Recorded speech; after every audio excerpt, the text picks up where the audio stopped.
Hola, buenas tardes a todos. Mi nombre es Agatha Bauerle, soy la profesora de biología y estamos trabajando en el curso de octavo básico con la unidad 1, Nutrición y Salud.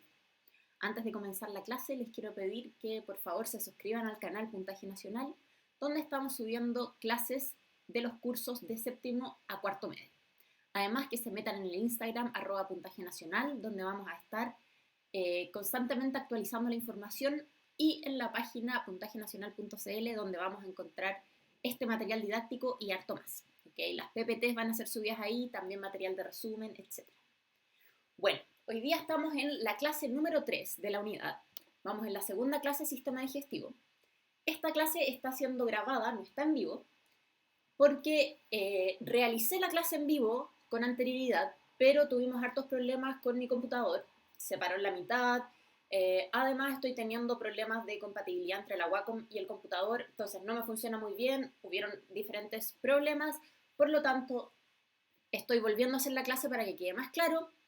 Cambié un poco las diapositivas porque como no puedo ocupar la Wacom, rellené más las diapositivas con imágenes para que podamos compensar eso. ¿Ok? Así que para los que ya habían visto la otra clase, igual les recomiendo que vean esta, está más estructurada y va a salir más fluida. ¿Ok? Eso sí, anoté las preguntas que me habían hecho en el chat en vivo y voy a ir contestándolas. ¿Ok? Voy a ir leyendo quiénes las escribieron y cuáles fueron estas preguntas. Las ordené dependiendo de los temas y voy a ir respondiéndolas para que también sientan que los estoy incluyendo. Además, voy a alcanzar a responder algunas preguntas que no tuve la oportunidad de responder cuando hice la primera versión, así que aquí vamos.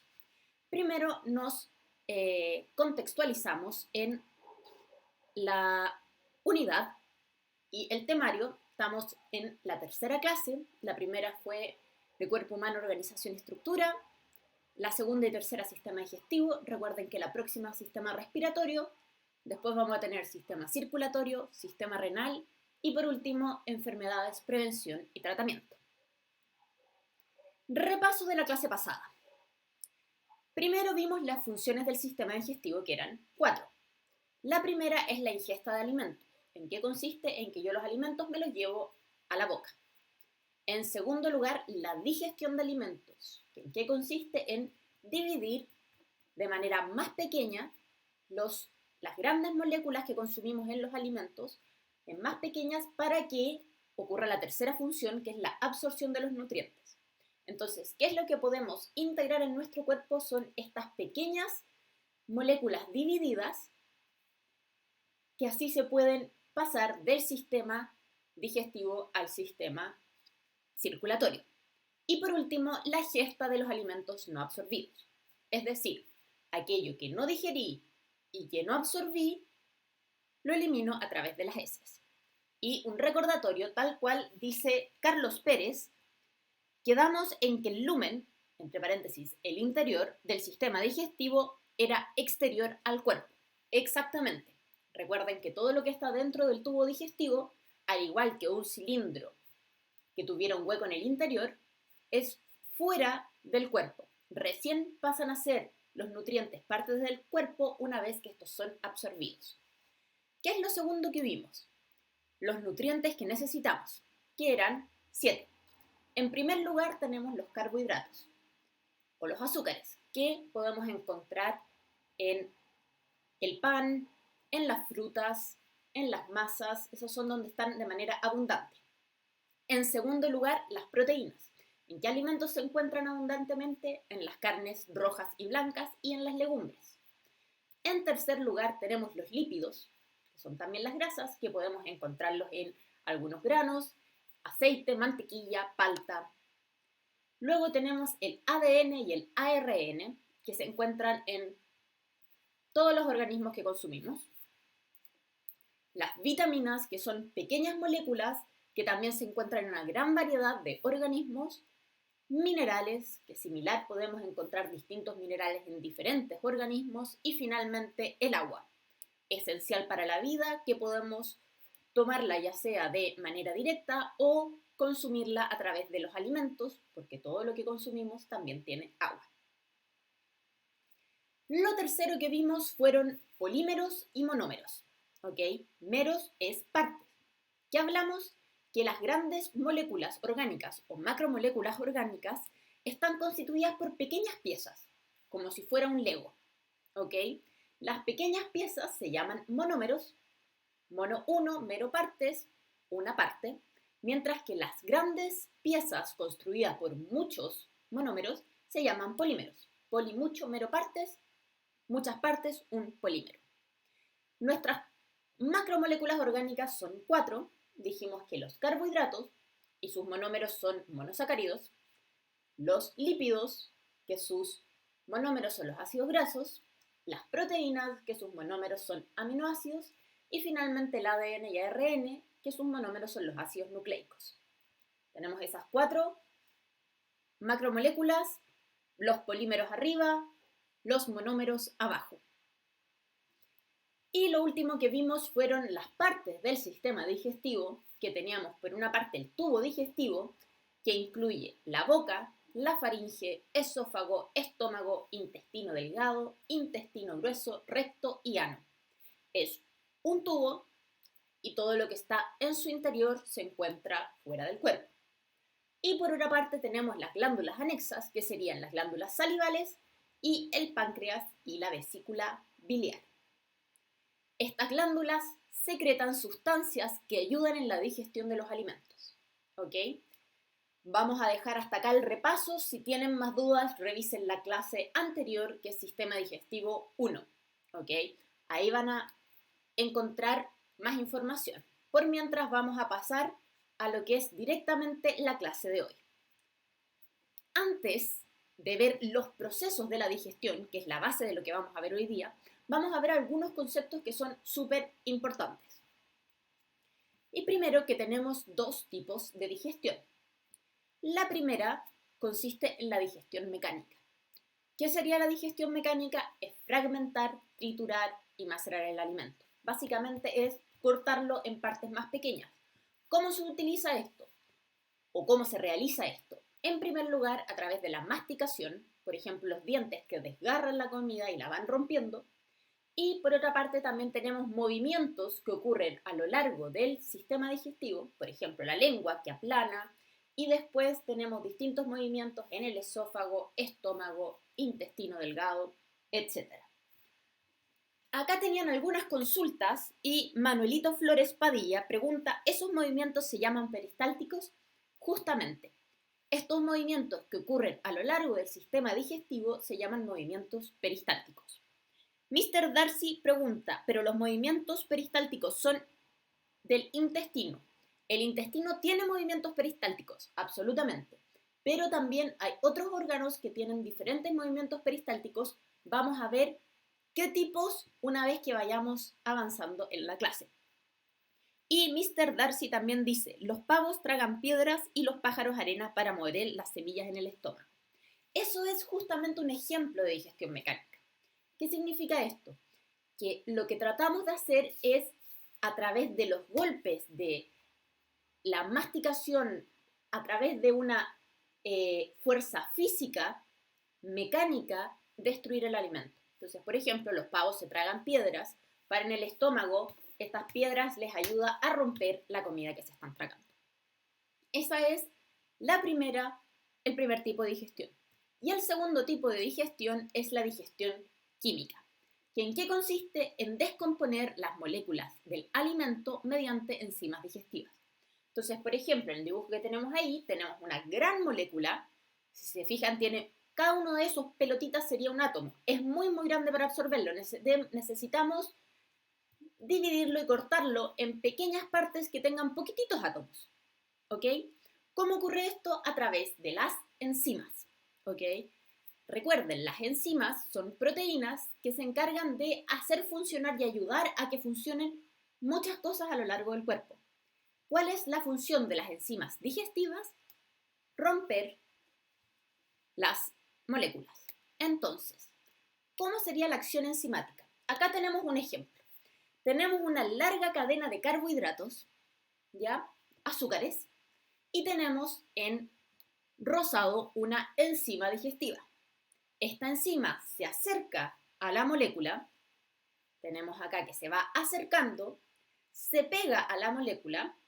Esta enzima en particular utiliza el agua y a través del agua y la acción enzimática rompe esta molécula. Y así tenemos que una larga molécula la podemos romper en una todavía larga y otra pedacito que sería que tiene solamente 2 monómeros. Y acá teníamos hartas preguntas respecto de la acción enzimática, así que voy a ir leyéndolas y respondiéndolas. González Javi pregunta, ¿para esta acción se utiliza ATP? Sí, las enzimas requieren gasto energético, por lo tanto, utilizan ATP. Rodrigo Araya pregunta, ¿la enzima actúa disminuyendo la energía de activación? Sí, ¿ok?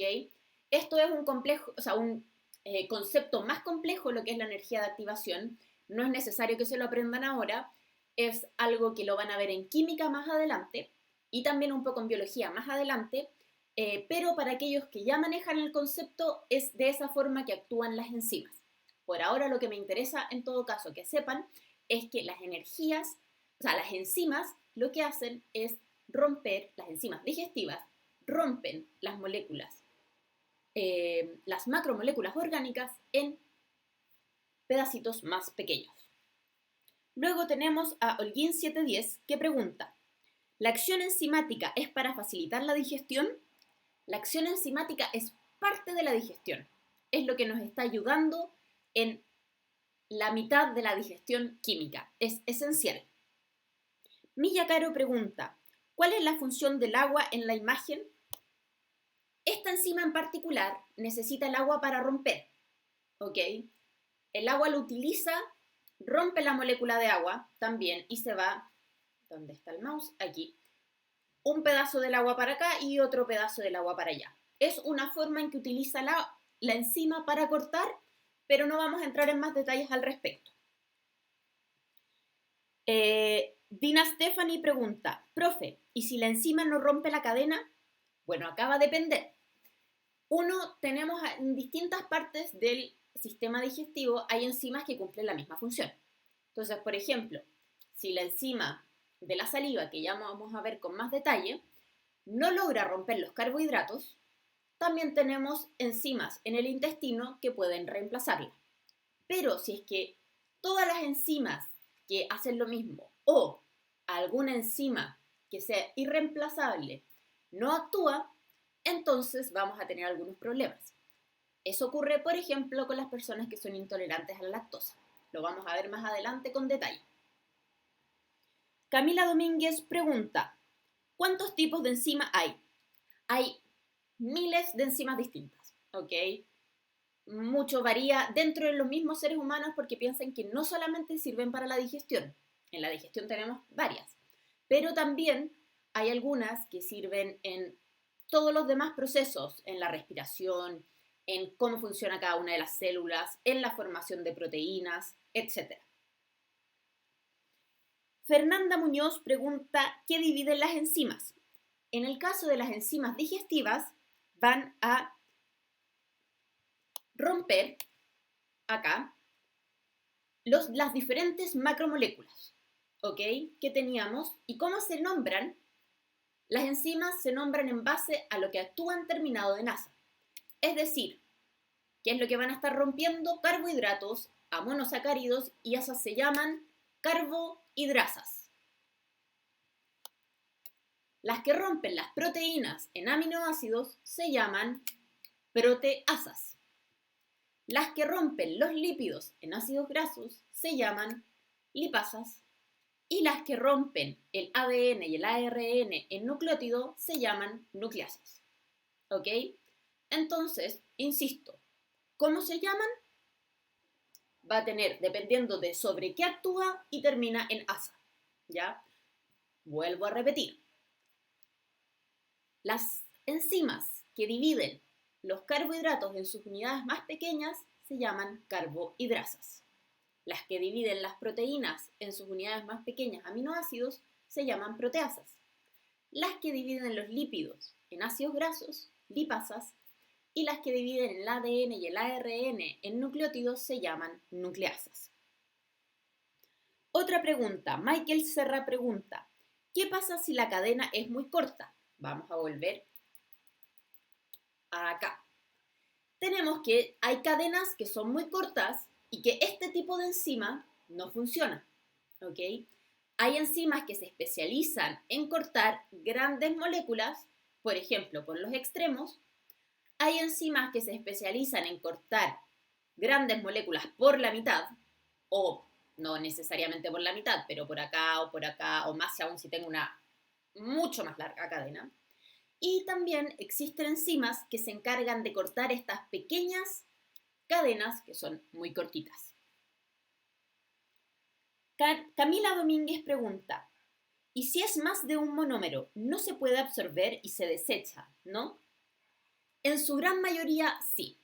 ¿Ok? Tenemos que tener en cuenta que en biología siempre van a haber excepciones, ¿ok? Siempre hay casos particulares, pero a modo general, y lo que quiero que se queden con la información actualmente es que sí, si es que yo no digiero y lo llevo a las partes más pequeñas, mi cuerpo no va a ser capaz de absorberlo y lo va a eliminar. Y Camila Domínguez preguntaba qué enzima fragmenta el ADN y el ARN. Tenemos que son las nucleasas. ¿Ok? Entonces, ahí vamos con las enzimas. Recuerden, voy a hacer un repaso general de las enzimas de nuevo para que no tengamos ningún inconveniente. Las enzimas son unas proteínas que su función, en el caso de las enzimas digestivas, es cortar las macromoléculas orgánicas, carbohidratos, proteínas, lípidos y ADN y ARN en sus unidades más pequeñas, es decir, monosacáridos, aminoácidos, ácidos grasos y nucleótidos respectivamente. ¿Ok? ¿Para qué lo cortamos más pequeño? Porque la única manera de que el cuerpo pueda absorber estos compuestos es a través de estas pequeñas unidades llamadas monómeros. ¿Ok? Solamente eso, solamente eso. El cuerpo no es capaz de absorber una gran molécula como lo sería una proteína, carbohidratos, lípidos o ADN y ARN. ¿Ok? Y teníamos esas 4 macromoléculas, pero también teníamos, dijimos, otros nutrientes como las vitaminas, los minerales y el agua, que son moléculas que no requieren digestión. ¿Por qué? Porque son moléculas que ya son muy chiquititas. Los minerales son átomos en general. Uno o dos a veces se unen, pero en general es solamente uno. El agua tiene 3 átomos, es una molécula muy pequeña. Y las vitaminas en general varían, pero tienden a ser todas moléculas pequeñas y por lo tanto en ninguno de estos casos se requiere digestión. Ahora sí, espérame un segundo. Vamos a comenzar con los procesos que ocurren en el sistema digestivo. ¿Ok? Les doy un tiempo de pausa para que puedan respirar un segundito antes de comenzar.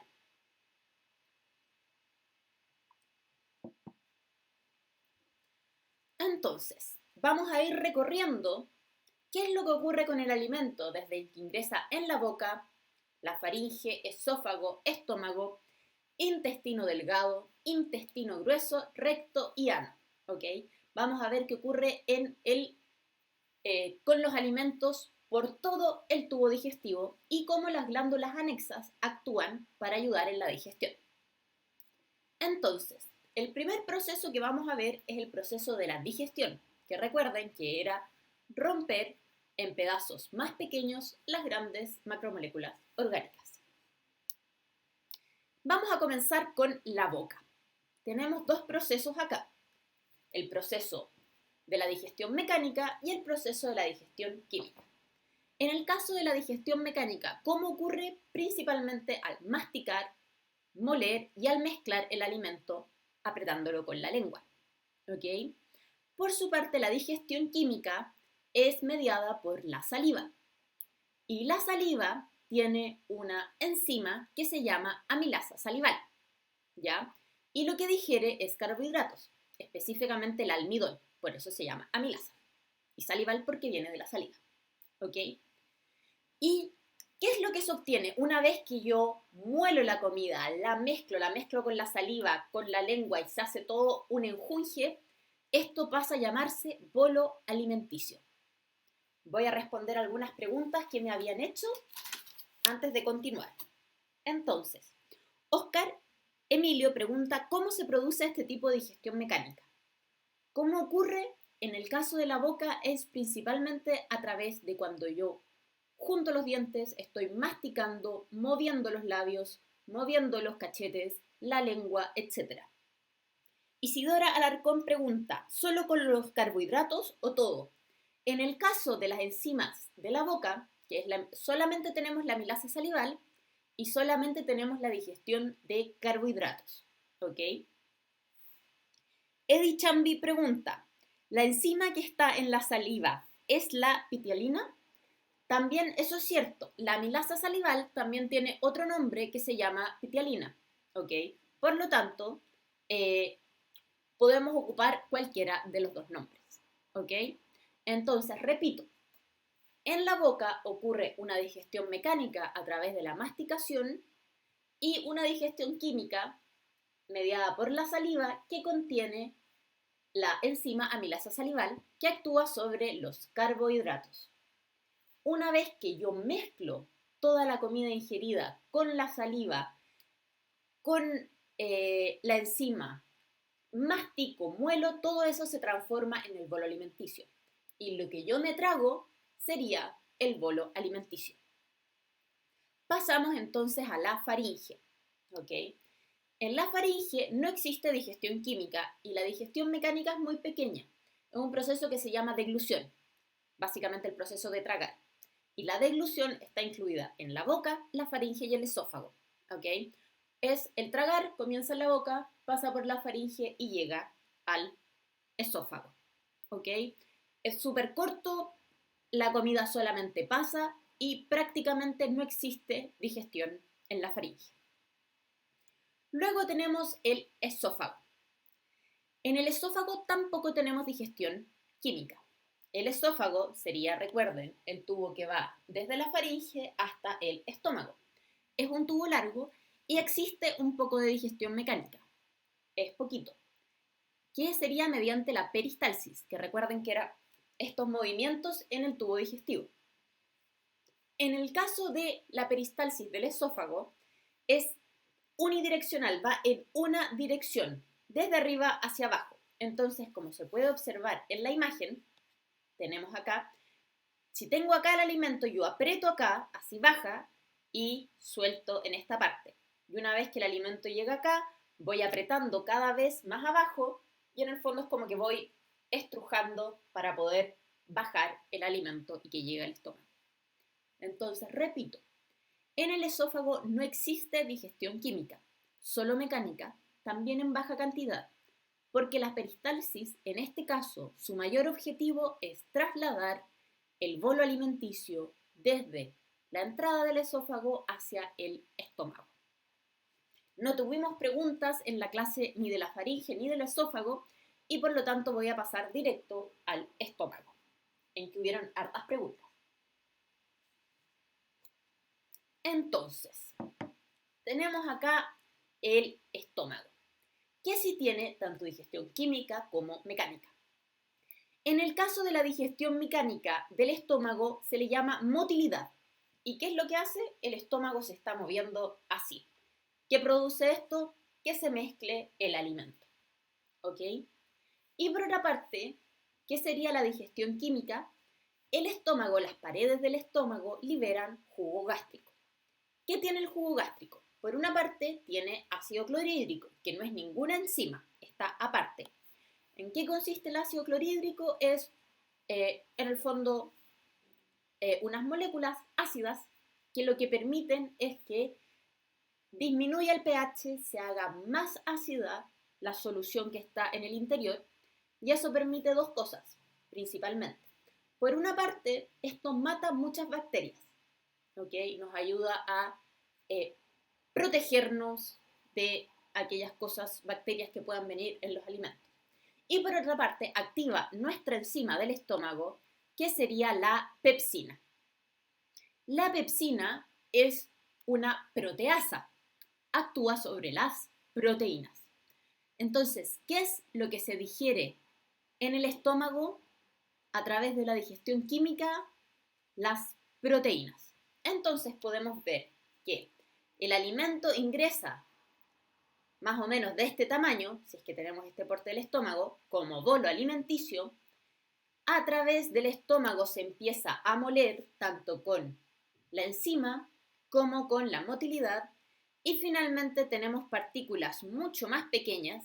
Recuerden que la motilidad y la digestión mecánica actúa sobre todo el alimento y la química es específica en este caso con las proteínas. Y aquello que sale del estómago, que es partículas mucho más pequeñas, se le llama quimo. ¿Ok? Así como lo que obtenemos de la boca se llama bolo alimenticio, lo que obtenemos del estómago pasa a llamarse quimo. Vamos entonces con las preguntas que habían. Catherine Herrera preguntó qué significa secretar, porque yo hablaba que las células de la pared del estómago secretan jugo gástrico. ¿Qué significa secretar? Es liberar, ¿ok? Entonces las células de las paredes liberan el jugo gástrico hacia el interior del estómago. Holguín 710 pregunta ¿qué es el pH? El pH es la medición de qué tan ácido o qué tan básico es una sustancia, ¿ya? Es algo que van a ver con más detenimiento en química. Lo que me importa en estos momentos que sepan es que el jugo gástrico es muy ácido. Vale pregunta, cuando el bolo alimenticio se mezcla con el jugo gástrico, ¿se convierte en quimo? Exacto, una vez que se mezcla, se revuelve, se actúa también la pepsina, muele más las proteínas, divide, corta las proteínas, todo eso se transforma y termina siendo el quimo. Fernán Go pregunta, ¿qué pasa si comemos algo que le hace mal al estómago? Igual lo muele. Aquí va a depender. Por ejemplo, las bacterias, gracias al ácido clorhídrico, tenemos que también son dañadas y por lo tanto mueren. Otras sustancias químicas que no son seres vivos, sino que sustancias tóxicas, algunas puede que actúe y que el estómago las muela, hay otras que no y por eso nos podemos, por ejemplo, intoxicar. Catalina Parkmin pregunta, ¿por qué nos da acidez? Lo que pasa es que yo les decía que el jugo gástrico es muy ácido, ¿ok? Lo cual nos ayuda contra las bacterias y también para activar nuestra enzima. Pero el ácido hace mucho daño a los órganos. Entonces, ¿qué hace el estómago? El estómago, cubriendo todas las células del borde, tiene una mucosa, que sería una capita que lo protege. Pero el esófago, por ejemplo, no tiene esa capa. Entonces, cuando el líquido del estómago sube al esófago, ya sea un poquito o harto, el ácido del jugo gástrico va a dañar las paredes del esófago y por lo tanto las va a ir rompiendo. Y eso provoca la acidez. ¿Ok? Es porque el jugo ácido que el estómago sí puede soportar, porque está protegido, pasa al esófago y el esófago que no tiene la protección se va a ir dañando. Anaís Vega pregunta, ¿la gastroenteritis es acidez? Lo que pasa con la gastroenteritis es que es una irritación, muchas veces por infecciones o por otras causas, de la pared del estómago y una irritación de la pared del estómago y del intestino delgado, ¿ya? Por eso gastroenteritis. Gastro del estómago, enteritis del intestino delgado, ¿ok? Se produce una irritación y una inflamación. Y esto duele, ¿ok? Puede provocar además náuseas, vómitos, dolores de cabeza, fiebres, etc. Y más que provocar acidez, lo que sí puede hacer es que le ir rompiendo la pared del estómago con la irritación y algunas infecciones que la rompen directamente, la capa que protege el estómago también se empieza a desaparecer y por lo tanto el ácido que antes no dañaba el estómago ahora sí lo daña. Esas son nuestras preguntas del estómago. Voy a hacer entonces un resumen de lo que ocurre en el estómago de la digestión. Dijimos que Cuando llega el bolo alimenticio al estómago, ocurre de manera simultánea, por una parte, la digestión mecánica a través de la motilidad del estómago, que va mezclando los alimentos, y por otra parte, la digestión química, ¿ok? En la que tenemos un pH ácido que nos ayuda tanto a matar bacterias como a activar nuestra enzima pepsina, que es una proteasa porque actúa sobre las proteínas. Y una vez que este alimento se mezcla con el jugo gástrico y a través de la motilidad se mezcla y se divide, vamos a tener que las pequeñas partículas resultantes ya no se llaman bolo alimenticio, sino que se llaman quimo. Y pasamos al intestino. Entonces, tenemos el intestino delgado. Acá una pregunta que varios me hicieron es, ¿qué son el duodeno, el yeyuno y el ilio? Lo que pasa es que el intestino delgado, que es muy largo, tiene 3 zonas. La primera zona se le llama duodeno, la zona intermedia se le llama yeyuno y la zona final se llama ilion. No me interesa que se lo aprendan, es un detalle que después podrán verlo si es que estudian algo más relacionado. En estos momentos vamos a hablar de lo que hace el intestino delgado en general. Las distintas partes del intestino se especializan en distintas cosas, pero nos vamos a enfocar en el intestino delgado a modo general. ¿Qué tipo de digestión tiene el intestino? También tenemos tanto mecánica como química. En la digestión mecánica tenemos nuevamente la peristalsis, ¿ok? Y en este caso, contrario al esófago, en que la peristalsis ayuda a bajar y es unidireccional, la peristalsis en el sistema, o sea, en el intestino delgado es para ambos lados, porque a mí lo que me interesa es mezclar y moler. Entonces, si se fijan, hay zonas en que se contraen y después esas zonas se relajan y se contraen las partes intermedias, ahí. Y luego vuelven a contraerse las primeras y así van cambiando y eso va provocando que el alimento se vaya moliendo cada vez más. Y además, cuando yo muelo el alimento, me permite que las enzimas actúen con mayor facilidad. ¿Qué jugos nos llegan al intestino que tienen enzimas? Tenemos por una parte el jugo intestinal que producen las mismas paredes del intestino. Tenemos el jugo pancreático que lo produce el cáncer y tenemos la bilis que lo libera la vesícula biliar. ¿Ok? Estas tienen enzimas que actúan sobre los 4 tipos de macromoléculas orgánicas. Por lo tanto, vamos a tener carbohidrasas, proteasas, lipasas y nucleasas. ¿Ok?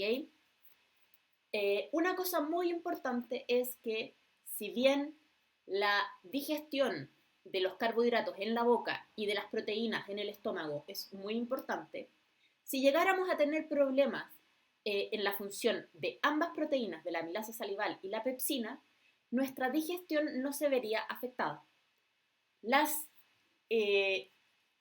enzimas del intestino delgado son suficientes para digerir todo lo que se necesita. Evidentemente el otro ayuda considerablemente.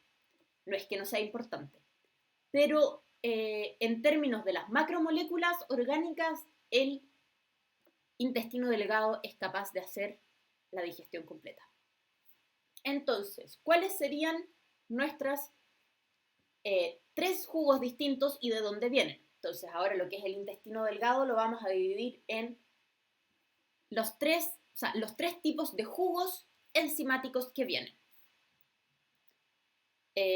Primer lugar, antes de que se me olvide, quiero decir que una vez que yo muelo todo esto, nuestras enzimas actúan y además la peristalsis actúa y todo eso, el quimo que venía del estómago pasa a llamarse ahora quilo. Entonces teníamos, de la boca sale el bolo alimenticio pasa por la faringe, el esófago llega al estómago, en el estómago la digestión lo muele más y lo transforma en un quimo, y finalmente el quimo pasa al intestino delgado, y ahí cuando se muele más, se mezcla a través de la peristalsis y actúan los jugos enzimáticos, esto se transforma en kilo. ¿Ok?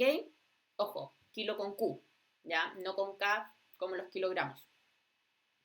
Vamos a ver entonces los 3 tipos de jugos enzimáticos. En primer lugar tenemos el jugo intestinal. ¿De dónde viene? De las paredes del intestino delgado. El jugo intestinal tiene 2 tipos de enzimas, carbohidrasas y proteasas. Entonces, ¿sobre qué actúan? Algunas actúan sobre los carbohidratos y los otros sobre las proteínas. Y acá Anaís Vega me pregunta, ¿qué función tiene el jugo intestinal? Entonces, me lo pregunta también porque no lo había explicado con tanto detalle en la clase pasada. Entonces, lo repito, el jugo intestinal que viene de las paredes del intestino actúan sobre carbohidratos y proteínas y por lo tanto sus enzimas son carbohidrasas y proteasas. Luego tenemos, en segundo lugar, el jugo pancreático. ¿De dónde viene? Del páncreas. ¿Y sobre qué actúa el jugo pancreático? Es de lo más importante en toda la digestión. Tenemos enzimas que actúan sobre los carbohidratos, específicamente amilasa, ¿ya? Mientras el jugo intestinal tiene enzimas que digieren otro tipo de carbohidratos diferentes al almidón. El del jugo pancreático solamente almidón. Y tenemos distintas proteasas, distintas lipasas y distintas nucleasas. Acá recién el jugo pancreático antes, todo lo que habíamos visto antes incluía digestión de carbohidratos y de proteínas. El jugo pancreático es el único que tiene enzimas que digieren los lípidos y que digieren el ADN y el ARN. ¿Okay? Son los únicos que tienen lipasas y nucleasas.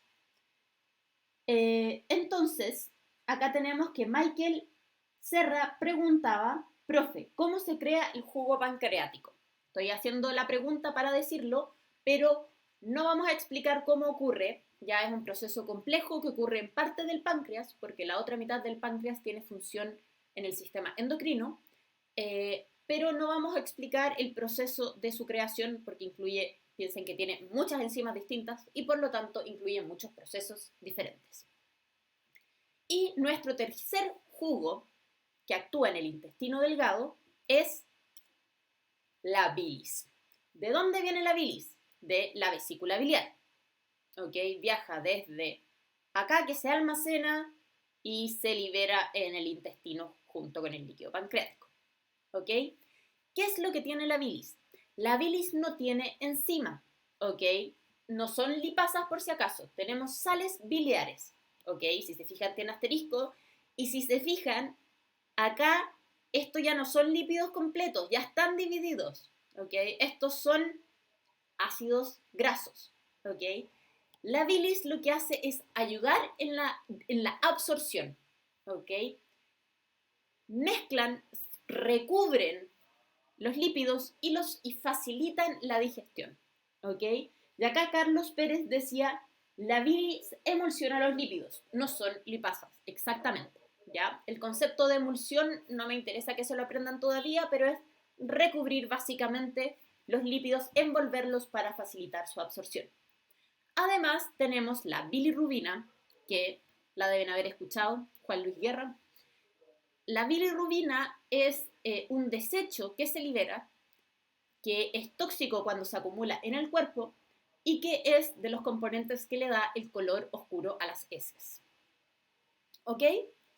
Hasta acá, entonces... espérense. Acá tenía más preguntas relacionadas con los intolerantes a la lactosa y los celíacos, que también eran preguntas de lo que ocurre en el sistema, o sea, en el intestino.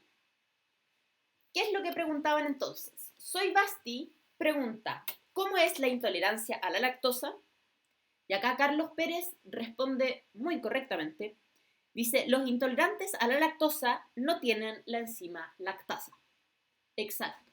La lactosa es un carbohidrato presente en la leche y los derivados lácteos. ¿Ok? Y para dividirla, para hacerla en monómeros, se necesita una enzima en particular que se llama lactasa. todos los bebés generan lactasa, porque necesitan para que la enzima actúe sobre la leche materna. Pero en la medida en que los niños van creciendo, naturalmente dejan de tomar leche materna y muchos dejan de producir esta enzima. Y eso provoca la intolerancia a la lactosa. Y como no son capaces de digerir este carbohidrato, tenemos problemas entonces de irritación, de hinchazón, entre otras cosas. ¿Ok? Es un problema que actualmente tiene solución muy fácil. Existen unas pastillas que vienen con la enzima lactasa, entonces las personas cuando se quieren tomar algo con leche o cúgenes, cheesecake o cualquier otro postre que tiene leche, se toma una de estas pastillas que vienen con la enzima que ellos no pueden producir y pueden comer sin problema. Ojo, hay distintos niveles de intolerancia a la lactosa. Hay algunos que pueden tomar muy poquitito, hay algunos que pueden tomar, hay algunos que producen poquitita enzima, hay algunos que no producen nada, ¿ok? Y hay personas que no son intolerantes a la lactosa, no sé, hasta los 20 años y de a poco empiezan a serlo. Entonces, si es que ustedes notan de que de repente empezó a que comen ciertos productos lácteos o toman leche y tienen problemas y se sienten hinchados o cosas así, es probable que la estén desarrollando. Ya no todos lo desarrollan desde pequeños. Y lo otro que preguntaban, Fernando Muñoz pregunta si es que el gluten no se digiere respecto a los celíacos. Carlos Pérez también responde muy correctamente, el gluten es una proteína a las cuales los celíacos son alérgicos. Los celíacos tienen anticuerpos antigluten que inflaman el intestino.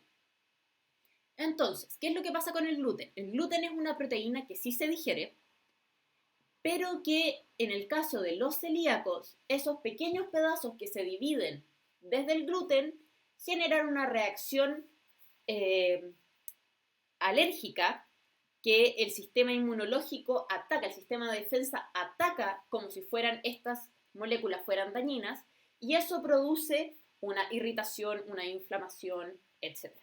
¿Okay? Entonces hay diferencias entre los intolerantes a la lactosa que no tienen una enzima digestiva y los celíacos que son alérgicos al gluten. ¿Ok?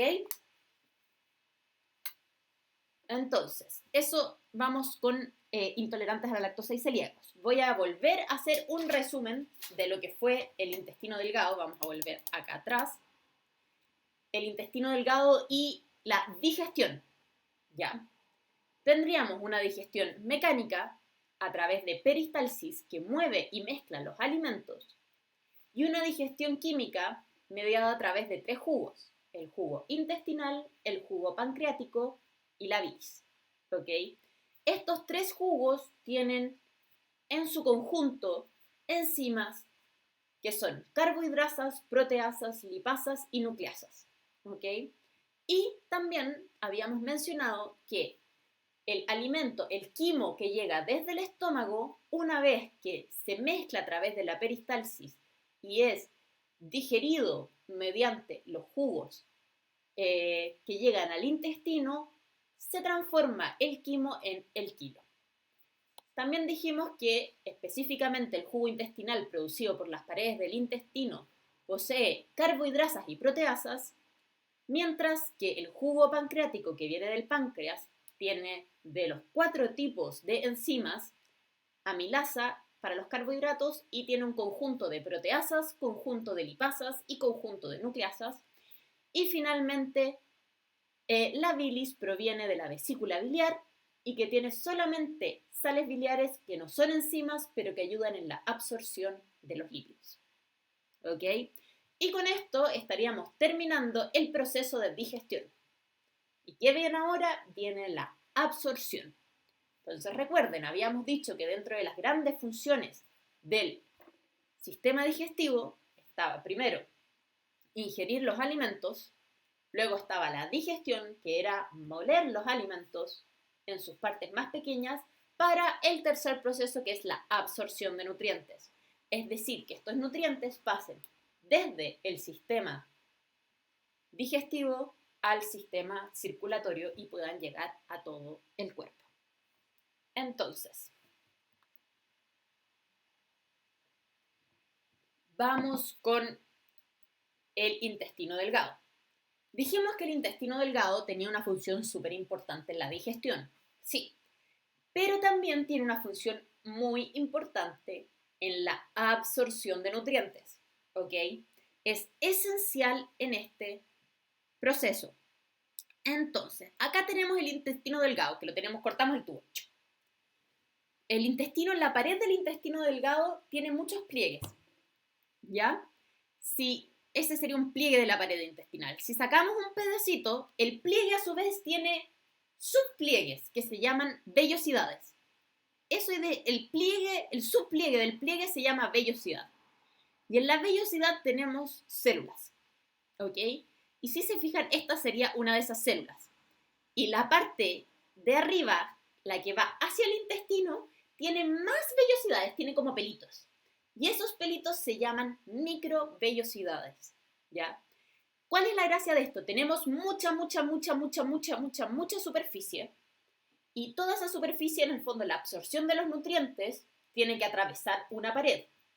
Entonces, mientras más superficie tenemos, más pared tenemos y más fácil es absorber los nutrientes. Esa es la gracia. Por eso tenemos el intestino delgado que tiene pliegues. Los pliegues tienen subpliegues. Y estos subpliegues tienen células que además tienen vellosidades, microvellosidades. ¿Ok? Entonces, ¿dónde ocurre el proceso de absorción? A través de las microvellosidades. Si cada una de estas es una célula, a través de esas microvellosidades ocurre la digestión, o sea, la absorción, perdón. ¿Ya? ¿Qué compuestos se absorben en el intestino delgado?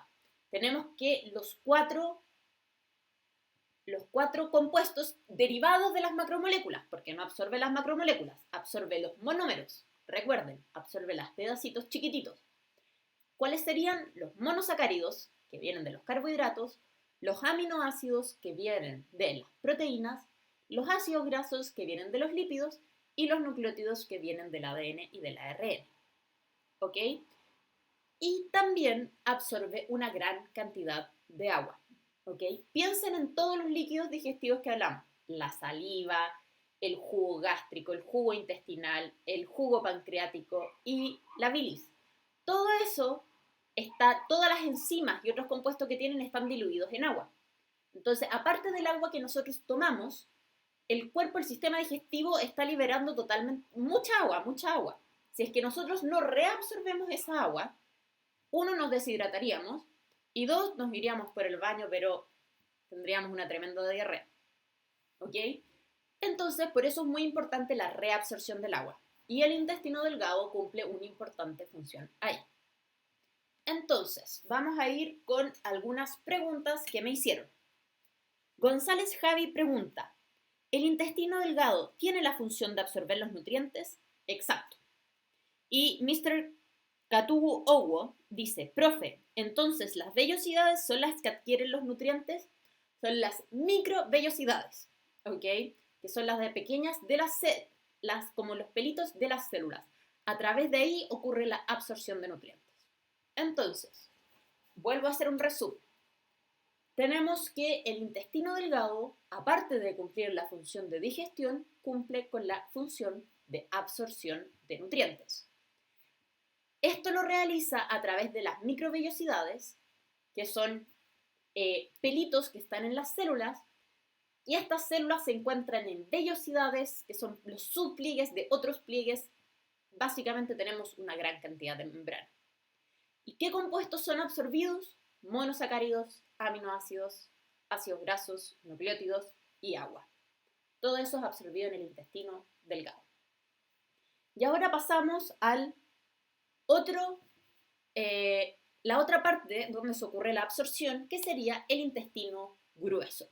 ¿Okay? Acá tenemos una imagen del intestino grueso y tenemos que tenemos la parte de acá, se llama la más profunda, la más de abajo, se llama ciego. ¿Qué es el ciego? El ciego es la parte final o bajo donde ingresa, o sea, el intestino delgado llega al intestino grueso. La parte que está bajo eso se llama ciego. ¿Ok? El ciego, ¿cuál es su función? Pregunta Oscar Emilio. Hasta ahora lo que se cree es que es retrasar que el contenido del intestino delgado pase al intestino grueso. Luego tenemos el colon ascendente, el colon transverso, también llamado trascendente, el colon descendente y acá el colon sigmoideo, que es el que se mueve y llega. Después tenemos el recto y el ano, que eso lo vamos a ver en la siguiente diapositiva. Pero por mientras tenemos el ciego que está abajo, colon ascendente, colon transverso, colon descendente. ¿Ok? Entonces, ¿qué es lo que ocurre? ¿Cómo es el proceso de absorción? A través de las vellosidades. El intestino grueso no tiene microvellosidades como el intestino delgado, pero sí tiene vellosidades. Y ahí, ¿qué compuestos son absorbidos? Mucha agua, las vitaminas y los minerales. ¿Ok? Mientras que las macromoléculas son absorbidas en el intestino delgado, las vitaminas y los minerales son absorbidos en el intestino grueso. ¿Ok? Acá vamos con algunas preguntas. Pierre Egelin pregunta, profe, ¿por qué algunas personas sufren de colon irritable? El colon irritable es un síndrome que afecta a distintas personas en el intestino grueso. Esto puede ser provocado, las causas exactas no se saben, pero sí puede verse afectado por algunos tipos de alimentos, por estrés o también por algunas infecciones. ¿Ok? ¿Qué cosas provoca el colon irritable? Cólicos, dolor abdominal, diarrea en algunos casos, estreñimiento en otros, ese tipo de síntomas. Puede ser tratado regulando la digestión, en algunos casos la infección si es que hay, pero tiende a ser algo que dura a largo plazo en la vida de una persona y que hay cosas que lo desencadenan, que se puede tratar, pero es probablemente una condición que tenga por el resto de su vida. Después, Eddie Chambi pregunta, ¿es verdad que si se obstruye tienen que operar? La obstrucción del intestino grueso, en los casos que sean más ligeras, se puede tratar dejando de consumir algunos alimentos, prefiriendo otros, o hay algunos otros pequeños tratamientos, pero efectivamente, si es que la obstrucción no se puede liberar, sí es necesario operar. Eddie Chambi pregunta, ¿qué pasaría si es que el apéndice se inflama y revienta? Cuando tenemos apendicitis es que empieza una inflamación por el apéndice, ¿ok? La apendicitis aguda es cuando el apéndice se rompe en parte. Ojo, no revienta, no explota, no le pasa eso, pero sí provoca, bueno, como dice Fernando Muñoz, que le responde, si el apéndice explota, duele como 100 infiernos. Efectivamente es muy doloroso, insisto, no explota, pero se rompe. La apendicitis, y más aún la apendicitis aguda, es muy, muy dolorosa, es necesario operarla, es muy fácil, es quitar el apéndice. No hay mayores problemas con quitar el apéndice, pero puede ser muy doloroso y hay que tratar de que no llegue a los casos más extremos. ¿Ok?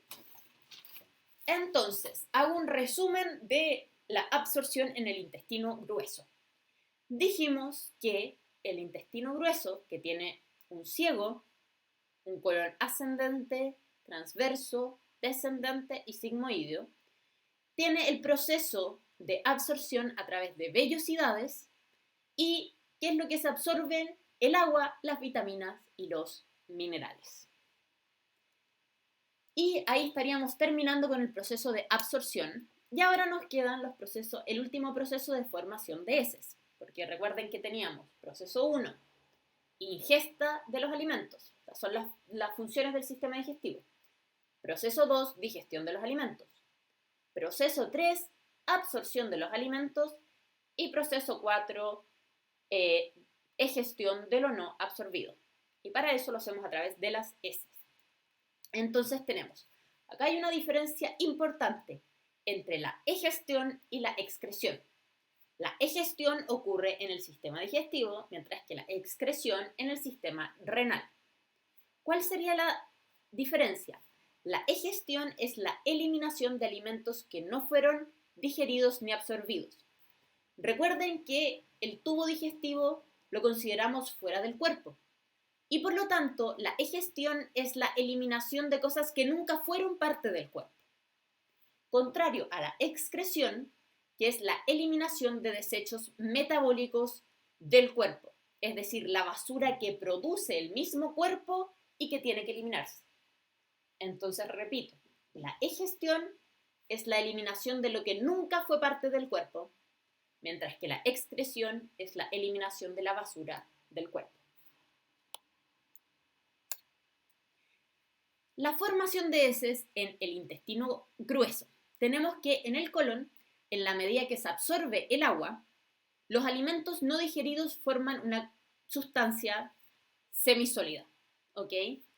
Las heces se forman, por tanto, de alimentos que no fueron absorbidos y algunos restos de los jugos digestivos, como por ejemplo que les había mencionado la bilirrubina.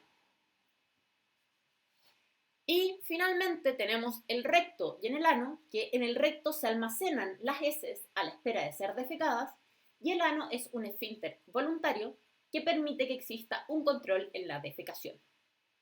¿Ok? Tenemos un esfínter voluntario que permite, en el fondo, que yo controle cuándo ocurre y cuándo no ocurre la defecación. Y ahí estaríamos terminando con el cuarto proceso. Ahora quiero mostrarles dos pequeños datos del sistema digestivo. Uno es la cantidad de bacterias, que en algún momento me preguntaron. Tenemos que en el estómago tenemos aproximadamente 10 bacterias por ml. A medida que ocurre el sistema digestivo, a medida que avanza por el intestino delgado, va aumentando la cantidad de bacterias de 10 elevado a 3 a 10 elevado a 7. Ya acá estamos hablando de miles, acá estamos hablando de millones y ya en el colon estamos hablando de números muy altos, como 1000 millones, una cosa así, de bacterias por ml, ¿ok? La cantidad de bacterias benéficas, ojo, estas son las bacterias que conviven con nosotros, aumenta en varias magnitudes en el intestino grueso, ¿ok? Desde 10 hasta 100 millones, o sea, 1000 millones, una cosa así, por ml, ¿ya? Y lo otro de lo que me preguntaron fue sobre las arcadas y los vómitos naturales, ¿ok?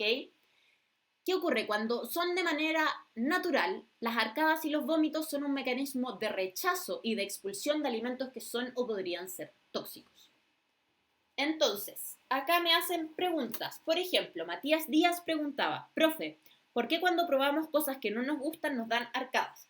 Ojo, no es cualquier cosa que a uno no le guste que te dé arcadas, pero hay cosas que, por ejemplo, alimentos en descomposición, que probablemente esté infectado con hongos, con bacterias, y por lo tanto el olor a la descomposición provoca arcadas porque el cuerpo en el fondo está rechazando ese tipo de alimento porque probablemente sea dañino. Karen Anduesa pregunta, pero a mí me dan arcadas los mariscos y que yo sepa no son dañinos. ¿Qué es lo que pasa? Que los mariscos crudos, al igual que los pescados crudos, tienen, el cocinar los productos ayuda a matar las bacterias o otros agentes infecciosos que puedan tener, ¿ok? Entonces, es bien posible que, hay muchos mariscos crudos que terminan provocando intoxicación, ¿ok? ¿Qué es lo que pasa? Sobre todo cuando uno ha tenido una mala experiencia y se ha intoxicado con algo, el cuerpo después rechaza eso con mucha fuerza. Entonces puede ser que Karen haya tenido en algún momento una intoxicación por mariscos o que tenga una mayor susceptibilidad porque los mariscos, sobre todo crudos, pueden ser potencialmente tóxicos. Fabi, ¿qué pasa si como algo vencido? Bueno, si es que ya está vencido y está en mal estado, puede provocar enfermedad o puede provocar arcadas y vómitos naturales que en el fondo el cuerpo lo rechace. Nicolás Castro, ¿qué sucede si me trago algo tóxico? Lo mismo, puede ser o rechazado o finalmente va a terminar haciendo daño a nuestro organismo. Mariana Prieto pregunta, ¿qué ocurre con los vómitos? El vómito hay todo un proceso de que se apretan los abdominales y implica que el contenido que está en el estómago, ojo, ya no es lo del intestino, es lo del estómago, es expulsado y sale a través del esófago y de la boca y es eliminado. ¿Ok? ¿Qué es lo que ocurre? Recuerden que el esófago no tiene, ni la boca tienen protección contra el ácido clorhídrico, el ácido del estómago. Entonces, el vómito va a dañar tanto esófago, faringe y boca, ¿ya? Es una solución si es que el cuerpo está comiendo algo tóxico, el vómito va a ser, los problemas del vómito van a ser menores que el problema que me puede provocar la infección, ¿ya? Por lo tanto, el cuerpo elige el mal menor y el mal menor es una irritación de las vías superiores del sistema digestivo para salvarse de una intoxicación. Pero Karen Anduesa pregunta, ¿cuál es el peligro de los vómitos inducidos? El punto es justamente que se dañan las vías de toda la parte superior del sistema digestivo. Esto en términos físicos. Entonces, los vómitos inducidos tienden a ser recurrentes en los casos de los trastornos alimenticios, que los vamos a hablar un poquitito más adelante, o sea, en un par de minutitos, y por tanto dañan de manera más constante toda la parte superior del sistema digestivo. ¿Ok? Esas serían las preguntas que me hicieron y por eso agregué esta diapositiva especial para responder esas preguntas. ¿Ya? Y nuestro último acá tenemos la actividad. ¿Ok? Para cada macromolécula haga un diagrama de la digestión y la absorción de carbohidratos, proteínas, lípidos, ADN y ARN. Ojo, como este es un ejercicio, cuando lo hice en vivo, que me lo explicaran, no lo hicimos con diagramas, pero me lo fueron indicando en el chat en vivo. Como ahora no está siendo en vivo y el video está siendo grabado, yo voy a responder de inmediato en las próximas diapositivas la actividad, pero les pido que la realicen y por lo tanto le pongan pausa al video y lo realicen. Entonces, voy a ir respondiéndolo, pónganle pausa y después lo revisen. Entonces, para los carbohidratos tenemos que la amilasa salival en la boca comienza la digestión y luego tenemos en el intestino delgado carbohidrasas producidas por el intestino, por las paredes del intestino y amilasa producida por la pared, o sea, por el páncreas, ambos en el intestino. Y finalmente tenemos que en el intestino delgado también ocurre la absorción. En el caso de las proteínas, tenemos que la digestión se inicia por la pepsina, que es liberado por las paredes del estómago, y luego tenemos proteasas liberadas por las paredes del sistema digestivo y también por el páncreas, que actúan en el intestino delgado. Y la absorción también ocurre en el intestino delgado. En el caso de los lípidos, tenemos que el páncreas produce las lipasas que lo digieren y la bilis produce los ácidos biliares que ayudan a absorber los lípidos, lo cual ocurre también en el intestino delgado. Y por último, el ADN y ARN, tenemos nucleasas que son liberadas por el páncreas en el intestino y la absorción también ocurre en el intestino delgado. Recuerden que todas las macromoléculas son absorbidas en el intestino delgado. Y entonces tenemos un resumen. El agua pasa por la boca al estómago, no se digiere y es absorbido en el intestino delgado y en el intestino grueso. Las vitaminas y minerales pasan hasta el intestino grueso donde son absorbidos. Los carbohidratos son digeridos en la boca, no en el estómago, en el intestino delgado, y la absorción también ocurre en el intestino delgado. Las proteínas pasan por la boca hasta el estómago donde comienza su digestión y luego se digieren en el intestino delgado y se absorben en el intestino delgado. Los lípidos pasan hasta el intestino delgado donde ocurre toda su digestión y su absorción y el ADN y el ARN lo mismo, pasan directo al intestino delgado donde ocurre su digestión y su absorción. ¿Ok? Vamos a tomarnos un par de minutitos más porque creo que ya estamos como en la hora de cuando comencé, pero quiero hablar de salud y alimentación. Esto va a ser bien corto. Ok. Antes tenía dos preguntas, o sea, una pregunta que pregunta Félix. Dice, profe, ¿qué significa que me suene la guata? Y acá hubieron dos respuestas de compañeros. Francisco Álvaro respondió, la guata suena por los movimientos de los intestinos. Y Vicente RX dice, es porque tienes aire en el estómago. Ambos son correctos. Es los líquidos, o sea, al moverse los intestinos, los líquidos y gases que hay en su interior comienzan a sonar. Normalmente siempre estamos con sonidos en la guata, solamente que muchos son muy bajitos y no los podemos escuchar. Pero constantemente tenemos sonidos, ¿ok? Es absolutamente normal. Entonces, una cosa sería la dieta balanceada. Una alimentación saludable implica considerar la cantidad y también el tipo de alimentos que se consumen. Es importante comer hartas frutas y verduras, carbohidratos idealmente de cadena larga, no azúcar de mesa, ¿ok? Tallarines, pan, etc. Hartas proteínas y pocos lípidos. Y a su vez, para mantenerse saludables es necesaria la realización de actividad física de manera constante, ¿ok? Eso es importante para mantener el cuerpo de la mejor manera posible. Y esto, ojo, en tiempos de cuarentena es súper importante. Ejercítense y coman bien, ¿ya? Es más difícil ejercitarse estando en la casa, pero igual lo pueden hacer, ¿ya?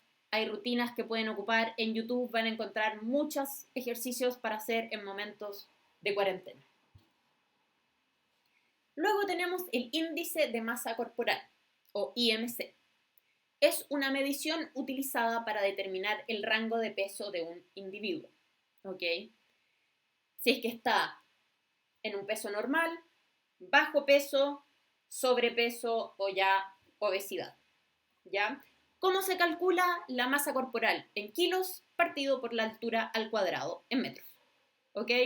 Pueden calcularlo cada uno por su cuenta y ahí van a poder determinar en qué rango están, si es que se encuentran bien, si necesitan subir de peso o bajar de peso. Ojo, es un método que posee limitaciones porque no contempla, por ejemplo, la masa muscular. Esto varía. Personas que hacen mucho deporte, por ejemplo, es distinto si tienen desarrollo más muscular. Varía también entre niños y adultos. No considera si es que son el sexo de la persona, pero sí permite hacerse una idea general, ¿ok? Luego tenemos el tema de la desnutrición, que sería una enfermedad provocada por una asimilación deficiente de nutrientes, y el sobrepeso y la obesidad, que son enfermedades provocadas por el consumo excesivo de calorías. Ojo, una persona obesa o con sobrepeso también puede tener falta de nutrientes, por ejemplo, de vitaminas, de minerales, de proteínas, pero tienen exceso de grasa y azúcar, ¿ok? Así que hay que tener ojo con la alimentación. Y lo último que quería hablar, que encuentro que es muy relevante, va a ser cortito lamentablemente, pero no quiero dejar de mencionarlo, es el tema de los trastornos de la alimentación. Vamos a mencionar los dos más comunes, que sería la anorexia y la bulimia. La anorexia es un rechazo a consumir alimentos debido a un miedo de ganar masa corporal, ¿ok? Es las personas que dejan de comer para bajar de peso. Y en segundo lugar está la bulimia, que es la ingesta de comida de manera desmedida, atracones de comida de manera compulsiva y seguido por vómitos inducidos. Ambas enfermedades pueden llevar a la desnutrición, ¿ok? Acá SA dice, pero profe, la obesidad también puede ser un trastorno alimenticio. Ojo, la obesidad en sí misma es una condición física, como la desnutrición, pero puede ser causada por trastornos alimenticios, sí, ¿ya? Por ejemplo, trastornos por atracones o síndrome del comedor nocturno, bulimia nerviosa. Hay casos en que pueden causar obesidad y en los casos más comunes, la anorexia y la bulimia causan desnutrición. Un punto muy importante de esto es que estos dos trastornos son unos problemas de la mente, no son problemas físicos. ¿Tienen repercusiones físicas? Absolutamente. Pero tienen un problema eh, de la autoimagen de la persona muy importante. ¿Ya? Acá hay una frase que creo que se tapa en la cámara, pero que la quiero decir, que dice: vivimos en una sociedad que critica la anorexia e idolatra la delgadez como símbolo de belleza. Eso es algo muy real. Vivimos en una sociedad que promulga un sentido de belleza estética, sobre todo en la mujer, y por eso es mucho más común que los trastornos de alimentación sean en mujeres. Por eso también pongo imágenes de mujeres. Es importante, en todo caso, tener en cuenta de que también hay hombres con trastornos de alimentación, ¿ya? Pero es más común en las mujeres porque la presión social en términos del concepto de belleza es más fuerte con las mujeres que con los hombres.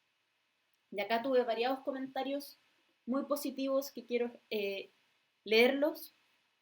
Irene Te Amo dice eso, sociedad que no nos deja en paz. Carlos Pérez, que esto genera problemas de autoimagen. Michael Serra dice, por eso no al bullying y sí a la aceptación. Acá tengo una alumna que dice, y que encuentro muy valiente de que lo haya planteado, dice: yo tengo bulimia, pero estoy teniendo terapia y cita con el médico. Va mejor. Me alegra mucho que pueda ir mejor. Es muy difícil pasar por algo así. Es algo que se necesita mucha fuerza, pero ojo, no solamente basta la fuerza de voluntad. No es cosa de decir, listo, lo paro y se para, ¿ok? Y en esto Luis Antonio Amaro hace una pregunta que dice: ¿cómo puedo ayudar a alguien que está en ese estado? Lamentablemente esta pregunta yo la leí cuando hice la clase en vivo, después de haber cerrado el chat, lo respondí o sea, después de haber terminado la clase y cerrado el video, lo respondí por el chat, pero ahora lo quiero hacer en vivo y decir qué cosas puede hacer uno para ayudar a una persona que se encuentra en esta situación. Lo primero es afecto, acercarse, preguntar en la medida de manera tranquila, no estar como insistiendo en el tema, acompañar, escuchar si es que la otra persona quiere hablar, no juzgar, eh, expresarle afecto de diferentes maneras, estar presente, y también es súper importante buscar ayuda psicológica. Hay gente que es experta en tratar, hay psicólogos que se dedican a los trastornos alimenticios y que pueden ayudar con herramientas y con técnicas mucho más precisas que las que uno tiene.